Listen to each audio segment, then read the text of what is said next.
What's going on, everybody? Welcome back to the channel. In today's video, I'm going to be going over my top 3 ETFs to hold long-term and build long-term wealth. I personally hold these ETFs in my own Roth IRA and highly recommend these ETFs. These are some of the best performing ETFs by far over the last couple of years. And in these lists, I'm not going to be naming off any of the S&P 500 ETFs because everybody recommends at least holding some of your portfolio in a stable S&P 500 index. So I'm not really going to be naming any of that in this video because I'm just going to name, my top growth ETF and a little bit of the others. If y'all enjoy this kind of content, let me know. It's a little different from my original content. I normally talk about Q infrastructure and individual stocks, but I also want to start catering to the ETF community as well because I personally hold most of my portfolio in ETFs, and I'm going to give y'all my top 3 of my biggest holdings in my Roth IRA. So first up is going to be SPMO, and what this is the S&P 500 Momentum Index ETF. It has an expense ratio of 0.13%, assets under management of 22 billion, and holds about anywhere from 99, 95 to 110 companies. Just depends on the momentum index at the time. And they are also rebalanced semi-annually. So I think they rebalance in March and then they do it again in September. The top sectors in this ETF are going to include information technologies at 54% and industrials at 12%. This ETF has been one of my all-time favorites. Momentum has been a very, very back-tested strategy, and a lot of people get it wrong, right? A lot of people think it's just price chasing and anything like that, but momentum is a academic-backed, proven strategy.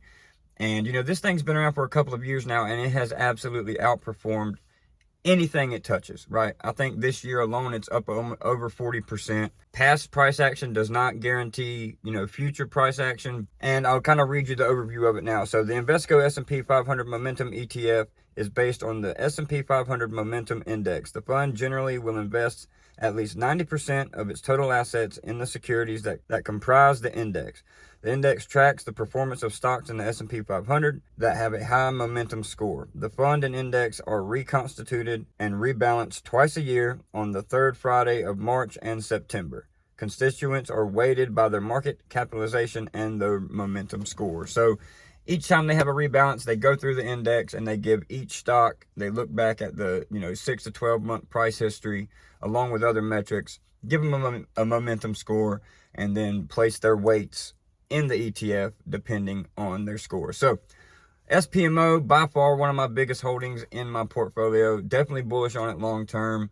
Not financial advice, but definitely one to look to add if you are wanting to tilt towards the momentum and growth. Next up on the list is going to be XMMO, and this is kind of the little brother to SPMO. So what XMMO is the S&P 400 Mid-Cap Momentum Index. This has an expense ratio of 0.35%, assets under management of about 7.7 billion, and holds about 76 different companies.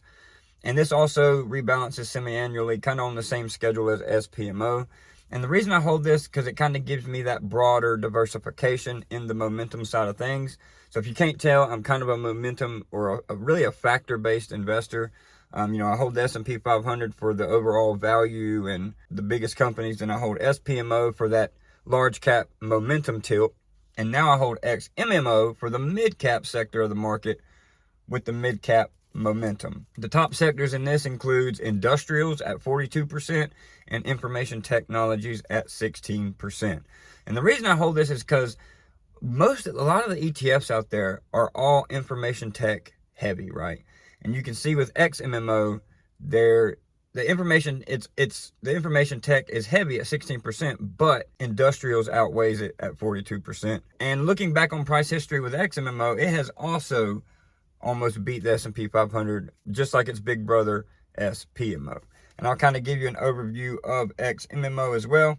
So the Invesco S&P Mid-Cap Momentum ETF is based on the S&P Mid-Cap 400 Momentum Index.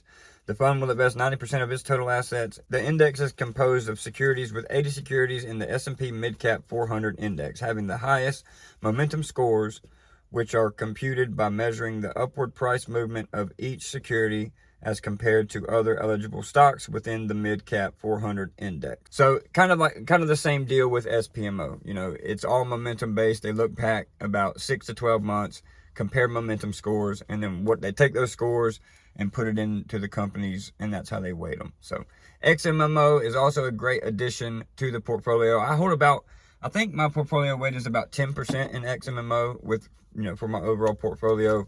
SPMO is about 25% of the portfolio outside of the S&P 500.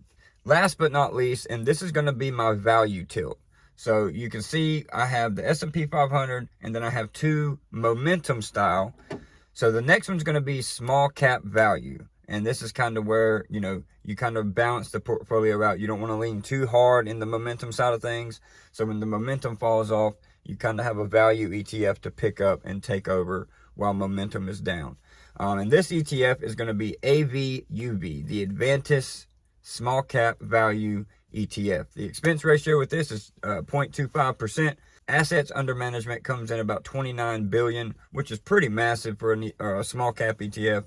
They hold about 782 different companies, and the top sectors here include financials at 27%, consumer discretionary at 18%, and energy at 16%. So you can kind of see this ETF is a little bit more defensive, right?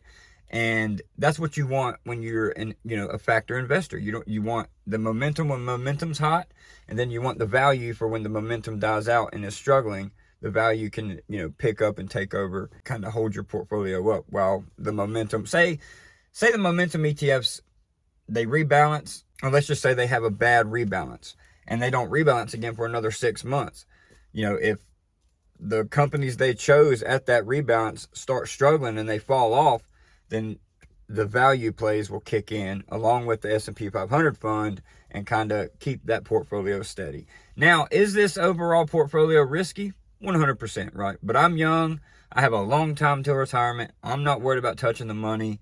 So, I'm very, very comfortable in this, kind of investment style. And a quick overview on the Advantis. So it invests in broad set of U.S. small cap companies and is designed to increase expected returns by focusing on firms trading at what we believe are low valuations with higher profitability ratios. So basically, it's your basic value play with AVUV, and the performance of AVUV has been incredible as well.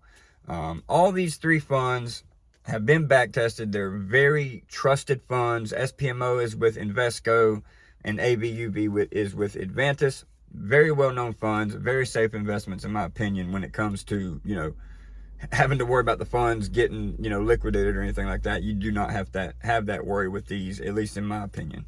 But that wraps it up, guys. That's the 3 ETFs that I hold personally in my Roth IRA and in my wife's Roth IRA. I kind of manage both of them. But those are the 3 that I dollar cost average into those every, bi-weekly, every paycheck. It automatically goes into there. And then the leftovers go into my, stock play portfolio, the ones that we kind of cover on here where, we're into the Keels, we're into the Zetas, we're into the SoFis, right? That's my play money. What I went over today is the 3 ETFs that all of my main wealth is in, adding in the S&P 500 as well. So hope y'all enjoy it. Leave me some feedback down in the comments if y'all like this kind of stuff. I kind of want to start diversifying the channel a little bit, and while I also will continue to talk about Keel and individual stocks, I also enjoy talking about ETFs, because they're a big part of my investing strategy. And I think they should be a big part of everybody's portfolio because over the long term, they're safer. They win out. They beat the market if you choose them in the right way. It's just the best way to invest, in my opinion. You hold multiple companies instead of having that, single stock risk with just one company. So hope y'all enjoyed it. Y'all leave a comment, and we'll see y'all in the next one.